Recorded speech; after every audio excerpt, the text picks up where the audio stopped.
नमस्कार दोस्तों, आपका स्वागत है अपनी YouTube चैनल PFP में। आज हम रिलैक्सो फुटवेयर्स के बारे में चर्चा करने वाले हैं। कंपनी के रिजल्ट्स आए, हमें गैप डाउन ओपनिंग देखने को मिली, लेकिन सब कुछ रिकवर होता हुआ नजर आया। मार्केट में आप देखिए इतनी गिरावट हो रही है और ये गैप डाउन ओपन भी हुआ, लेकिन उसके बाद अच्छी रिकवरी हो गई। तो क्या ये जो खराब रिजल्ट्स थे वो फैक्टर इन हो चुके हैं? क्या यहाँ से वापस तेजी देखने को मिल सकती है? एज अ रिटेल इन्वेस्टर हमें क्या करना चाहिए, इसके बारे में आज हम चर्चा करने वाले हैं। सबसे पहले कंपनी के रिजल्ट्स पर नजर डाल देते हैं। नेट सेल्स हमें ईयर ऑन ईयर बेसिस पे 6.6% नीचे जाता हुआ नजर आया। नेट प्रॉफिट में देखिए 38% की गिरावट हुई है। एबिटा हमें 31% नीचे जाता हुआ नजर आता है। तो क्लियरली रिजल्ट्स अच्छे नजर नहीं आते। सेल्स भी नीचे गया और प्रॉफिटेबिलिटी तो बहुत ही ज्यादा नीचे गई है, मतलब मार्जिन्स आपको बहुत ही ज्यादा नीचे जाते हुए नजर आते हैं। फंडामेंटल्स के बारे में बात करें, प्रोडक्ट वाइज रेवेन्यू ब्रेकअप के बारे में बात करें तो फुटवेयर से 99.5% का रेवेन्यू आता है, विंड पावर 0.1% और अदर से 0.3%। लोकेशन वाइज ब्रेकअप के बारे में बात करें, इंडिया से 96.2% का रेवेन्यू आता है और रेस्ट ऑफ द वर्ल्ड से 3.8%। फंडामेंटल रेशियोज के बारे में बात करें, ROE 18.4% है, ROC 23.74% है, अपने एवरेजेस के साथ ही चलता हुआ नजर आता है।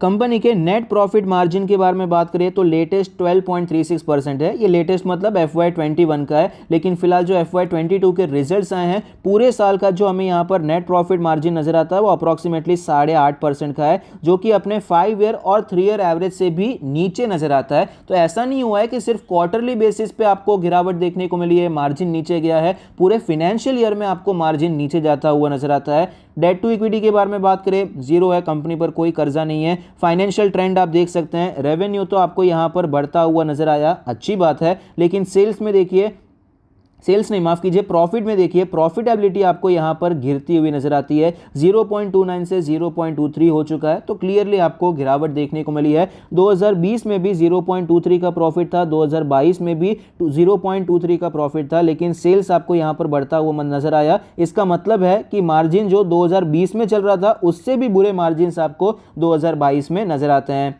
शेयर होल्डिंग पैटर्न के बारे में बात करें, टोटल प्रमोटर होल्डिंग 70.78% है, जिसमें से कुछ प्लेज नहीं है। Mutual fund 6.93%, other DIA negligible है, FIA 3.22% और रिटेल एंड अदर्स की कैटेगरी में 19.06% की हिस्सेदारी नजर आती है। तो ओवरऑल शेयर होल्डिंग पैटर्न भी डिसेंट ही चल रहा है। प्रमोटर के पास तो अच्छी खासी होल्डिंग है, अगर यहाँ पर FIAs के पास, म्यूचुअल फंड के पास थोड़ी और होल्डिंग होती तो और अच्छी बात हो जाती, लेकिन थोड़ी बहुत होल्डिंग है, ये भी एक अच्छी बात हो जाती है। एनालिस्ट के रेटिंग के बारे में बात करें तो 8 एनालिस्ट ने स्टॉक को कवर किया है, जिसमें से 25% का मानना है कि स्टॉक में खरीदारी करनी चाहिए। हायर साइड पे तो 43% का अपसाइड है, मीडियन 15% का अपसाइड है और लोअर साइड पे 26% की गिरावट बताई जा रही है। पीयर कंपैरिजन के बारे में बात करें तो आप देख पाएंगे यहाँ पर एक्चुअली बाटा को क्यों नहीं रखा पता नहीं है। बाटा का भी अगर हम वैल्यूएशन देखेंगे तो उसका 320 का वैल्यूएशन है, मिर्जा इंटरनेशनल 23 चल रहा है, लिबर्टी 28 का पी रेशियो है। तो यहाँ पर क्लियरली आपको रिलैक्सो फुटवेयर्स महंगे पी रेशियो पर यानी कि महंगे वैल्यूएशन पे ट्रेड करता हुआ नजर आता है। स्टॉक के चार्ट पर हमें क्लियरली नजर आता है कि 1400 के लेवल से स्टॉक में गिरावट देखने को मिली। स्टॉक हमें फिलहाल 950 पर ओपन होता हुआ नजर आया, वहां से आपको अच्छी रिकवरी नजर आई है। ये जो गैप था वो फिल होता हुआ नजर आता है। अब भी अपने सारे मूविंग एवरेज के नीचे ही ट्रेड कर रहा है। आज भले ही रिकवरी देखने को मिली, लेकिन ओवरऑल स्टॉक तो हमें वीक ही नजर आता है। डेली RSI 30.45 का लेवल है, वीकनेस नजर आती है। वीकली चार्ट के बारे में बात करें तो आप देख पाएंगे 100 वीक्स के मूविंग एवरेज पर स्टॉक ने सपोर्ट लिया और वहां पर आपको अच्छी रिकवरी अभी फिलहाल डे लो से यहां पर नजर आती है। वीकली RSI 33.9 है, यहां पर भी वीकनेस देखने को मिल रही है।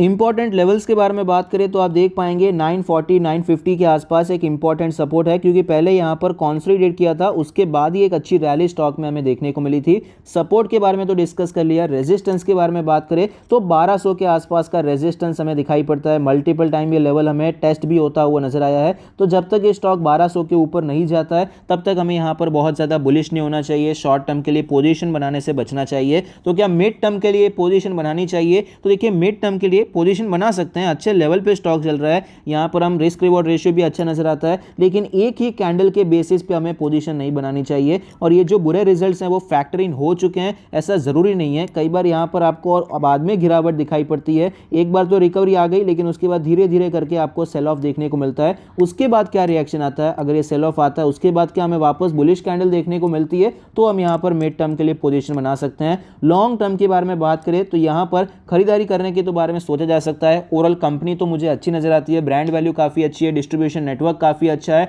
और इनका मेन जो इनका फ़ायदा है कि ये मास पे फोकस करते हैं, वॉल्यूम पे फोकस करते हैं। इनके जो प्राइसेस रहेंगे काफ़ी ज़्यादा कॉम्पिटिटिव प्राइसेस हमें दिखाई पड़ते हैं, तो खरीदारी तो कर सकते हैं, लेकिन यहाँ पर थोड़ा सा वेट करना चाहिए क्योंकि वैल्यूएशंस थोड़े से महंगे नज़र आते हैं और फिलहाल जो रिजल्ट्स आए हैं वो भी काफ़ी वीक नज़र आते हैं। कंपनी के पॉजिटिव्स के बारे में बात करें तो कंपनी के फंडामेंटल्स अच्छे हैं, शेयर होल्डिंग पैटर्न भी ओवरऑल अच्छा है, डीआईएस का स्टेक भी बढ़ता हुआ नजर आया, बहुत नहीं थोड़ा ही बढ़ा है। नेगेटिव्स के बारे में बात करें, टेक्निकल्स वीक हैं, एफआईआई का स्टेक गिर रहा है, नंबर्स भी हमें वीक नजर आते हैं, ग्रोथ भी आपको स्लो होती हुई नजर आई है, वैल्यूएशन भी प्रीमियम चल रहा है, तो ये अच्छा नहीं है। देखिए ग्रोथ अगर फास्ट होती है और वैल्यूएशन प्रीमियम होता है तो अलग बात हो जाती है, लेकिन ग्रोथ भी स्लो है और वैल्यूएशन भी प्रीमियम है, और मोस्ट ऑफ द एनालिस्ट हमें बियरिश नजर आते हैं। तो ऐसी सिचुएशन में करना क्या चाहिए, शॉर्ट टर्म और मिड टर्म के लिए तो वीक है, अवॉइड करना चाहिए। लॉन्ग टर्म के लिए खरीदारी करने के बारे में सोच सकते हैं, बेटर वैल्यूएशन पे मिले तो ज़्यादा खरीदारी करनी चाहिए, एग्रेसिवली थोड़ा खरीद सकते हैं। अगर आप खरीदना ही चाहें करंट मार्केट प्राइस पे, एकदम छोटी क्वांटिटी खरीदनी चाहिए। अगर स्टॉक गिर जाता है तो आपको टेंशन ना हो, उतनी क्वांटिटी खरीदनी चाहिए। बहुत एग्रेसिव इस लेवल पे ये रिजल्ट्स के साथ तो खरीदने से बचना चाहिए। आई होप आपको ये वीडियो पसंद आता है, आपके इन्वेस्टमेंट और ट्रेडिंग डिसीजन में आपको ये मदद करता है। Thank you, stay happy, happy investing.